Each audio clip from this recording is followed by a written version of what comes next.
लियाकत जट्टा के ऊपर कमिश्नर डीजी खान के दौरान और सेक्रेटरी हाउसिंग जनूबी पंजाब के दौरान और कमिश्नर रावलपिंडी के तैनाती के दौरान अरबों रुपए की करप्शन के जो है इल्ज़ामात हैं। तो ये सारी चीज़ें एक प्लानिंग का हिस्सा है जिसको पाकिस्तान तहरीक इंसाफ प्लान सी कह रही थी। मुल्क की संगीन तरीन सूरत हाल में अदारों के खिलाफ बोलने वाले एंकर्स, ब्यूरोक्रेसी और भी जो बिजनेसमैन हैं वो हिट लिस्ट पे आ चुके हैं। पाकिस्तान तहरीक इंसाफ का तरीकी फरार जो है वो सामने आ गया।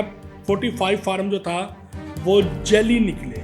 कतर में पाकिस्तान ने अपनी नई लॉबिंग सिस्टम शुरू कर दिया जिसका अमेरिका, बरतानिया और भारत को शदीद दुख है और अफसोस है और ख़ासा परेशान है कि अब पाकिस्तान जो है वो बहुत जल्द तरक्की करेगा। पाकिस्तान तहरीक इंसाफ का नया प्लान अपनी हमायत याफ्ता ब्यूरोक्रेसी से मज़ीद सिफर दिलाने का सिलसिला शुरू किया जाने का प्लान किया गया है। बिस्मिल्लाहिर्रहमानिर्रहीम। नाज़रीन, मैं हूँ आसिफ भट्ट और आप देख रहे हैं अमरा न्यूज़। तो जैसे कि नाज़रीन, आज कमिश्नर रावलपिंडी के हवाले से बड़ी अहम खबर है और मेरे वीलॉग शुरू होने से पहले मेरे 2 फरवरी का एक मैंने वीलॉग किया था, उसका ये क्लिप चेक कर लें। उसके बाद हम गुफ्तगू जो है वो दोबारा शुरू करते हैं। ये पहले मेरा क्लिप और मेरी इन्फॉर्मेशन चेक करें कि चंद रोज़ में जजेस के बाद ब्यूरोक्रेसी जो है वो भी इस्तीफ़े देगी। ये पहले क्लिप देख लें, उसके बाद मज़ीद बात करते हैं। जजेस के बाद लाहौर की जो ब्यूरोक्रेसी है पंजाब की और वफाक की, उनकी एक बहुत बड़ी तादाद ने अपने इस्तीफ़े भी तैयार कर लिए हैं। जी हाँ, और जैसे ही ये गवर्नमेंट आती है तो जनाब उन्होंने तसाब से बचने के लिए जो लूट मार 3.5-4 साल में की थी, तो वो उससे बचने के लिए ब्यूरोक्रेट्स ने भी जजों की तरह जो है और सियासतदानों की तरह काम काज छोड़ कर बैरून मुल्क भागने की तैयारी शुरू कर दी और अपने सासे जो हैं वो मुंतकिल करने शुरू कर दिए। बल्कि जहाँ जहाँ बैठे हैं वो प्रोपोगंडा कर रहे हैं इदारों के ख़िलाफ़ मुख्तलिफ, और जहाँ जहाँ खुद भी वो सिस्टम का हिस्सा है तो अब वो क्योंकि भागने की तैयारी में है और तासर ये देने की कोशिश कर रहे हैं कि जी हम जाने लगे हैं जी, बस अब पाकिस्तान में कुछ नहीं है। जबकि इन्होंने अरबों रुपए की लूट मार मुख्तलिफ प्रोजेक्टों में की है, जिसका इत्तेसाब का टाइम आया तो ये भागने की तैयारी कर रहे हैं और ये आने वाले वक्तों में सारी चीज़ें सबूतों के साथ क्लियर हो जाएंगी। तो जी नाज़रीन, जैसे कि आपने क्लिप में देखा जो मैंने 2 फरवरी को बोला था और मेरी एक बार खबर जो है वो फिर सच्ची साबित हुई है। तो सबसे पहले आपको बताते चलूँ कि लियाकत अली चट्टा साहब कमिश्नर रावलपिंडी लाहौर डिवीज़न के एक मशहूर डेवलपर हैं, उनकी बेटी के साथ इनके बेटे की शादी हुई है। और दूसरे नंबर पे जो इनकी एक दूसरे बेटे की शादी हुई है वो लंदन से उनका तल्लक है और वो पाकिस्तान तहरीक इंसाफ के जो मुजाहरे थे लंदन में उनमें बढ़ चढ़ कर हिस्सा भी लेती थी और इनका बेटा भी लेता था। उनका एक कज़न जो है अहमद चट्टा साहब, वो MNA है पाकिस्तान तहरीक इंसाफ से, ठीक है। और इसके अलावा मैं आपको बताता चलूँ कि मियाँ असलम इकबाल जो हैं, जिन्होंने अभी वीडियो बयान जारी किया है, वो इनके पार्टनर हैं। और एक और बड़ा मशहूर डेवलपर हैं लाहौर के, वो भी इनके पार्टनर हैं, उनका अपना न्यूज़ चैनल भी है, ठीक है। और इनके मियाँ असलम इकबाल जब रूपोश हुआ था तो राय के मुताबिक वो पहले 1 माह तो लियाकत चट्टा साहब के पास रहे थे और इनकी बड़ी गहरी दोस्ती थी। इनके हर फंक्शन में मियाँ असलम इकबाल और लियाकत अली चट्टा साहब आते थे, ठीक है। और क्या मियाँ असलम इकबाल साहब, आप मुझे बताएं, क्या आप लियाकत अली चट्टा को नहीं जानते थे? क्या आपने उनको डीजी खान कमिश्नर नहीं लगवाया था? क्या आपने उनको जनूबी पंजाब का सेक्रेटरी हाउसिंग अपने दौर में नहीं लगवाया था? क्या आपने सीनियर वजीर के होते जाते हुए लियाकत अली चट्टा को कमिश्नर रावलपिंडी नहीं लगवाया था?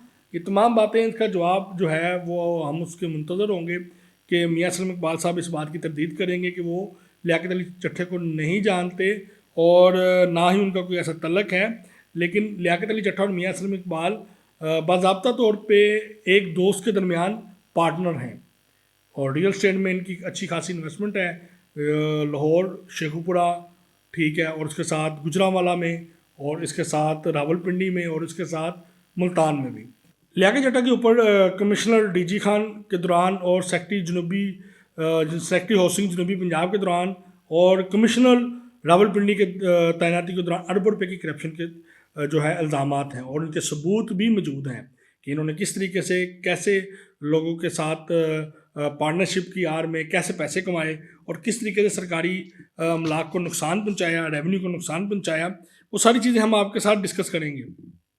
और इस वक्त मियाँ असलम इकबाल जो है वो इनके पास था और उनके फार्म हाउस में वो ठहरता रहा है और जो इनका फार्म हाउस है तो उसमें मियाँ असलम इकबाल ने 1 माह भी गुजारा है।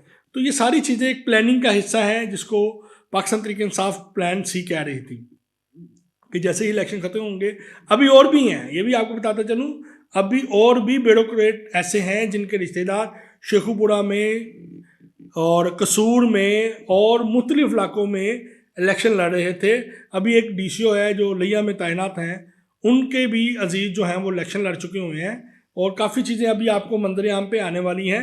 और इससे कबल ये लिये से बात शुरू होनी थी, लेकिन लिये वाला जो DCO थे वो थोड़े से कंफ्यूज हो गए। हालांकि मैं उनकी पूरी फैमिली बैकग्राउंड को जानता हूँ, किस तरीके से उन्होंने LDA में बंदे भर्ती करवाए, कैसे करवाए, ये सारी चीज़ें हम बाद में आपके साथ डिस्कस करेंगे। तो पहले ये चीज़ें आपको बता रहे हैं। और अब कौमी अदारों ने फैसला कर लिया है कि मुल्क को मजाक से निकालने का टाइम आ गया है। अदारों ने सख्त तरीन एक्शन लेने का फैसला किया है। मुल्क की संगीन तरीन सूरत हाल में अदारों के ख़िलाफ़ बोलने वाले एंकर्स, ब्यूरोक्रेसी और भी जो बिजनेसमैन हैं वो हिट लिस्ट पे आ चुके हैं, जो ख़बर की बजाय ख्वाहिश दे रहे हैं और नज़रियात के बजाय नज़रियाती मौक़िफ़ की बजाय ज़ाती मौक़िफ़ के ऊपर उतर आए हैं और जिनकी रिश्तेदारियाँ और तलकदारियाँ पाकिस्तान तहरीक इंसाफ से या कारोबारी लोगों से हैं, इनके ख़िलाफ़ सख्त इलेक्शन लेने का फैसला है। खबर होगी तो देंगे, तो कोई बात नहीं होगी। अगर ख्वाहिश होगी, झूठी प्रोपेगेंडा होगा तो उसके खिलाफ सख्त एक्शन लिया जाएगा। ये दावा है जो कानून नाफिज करने वाले इदारे हैं उनका।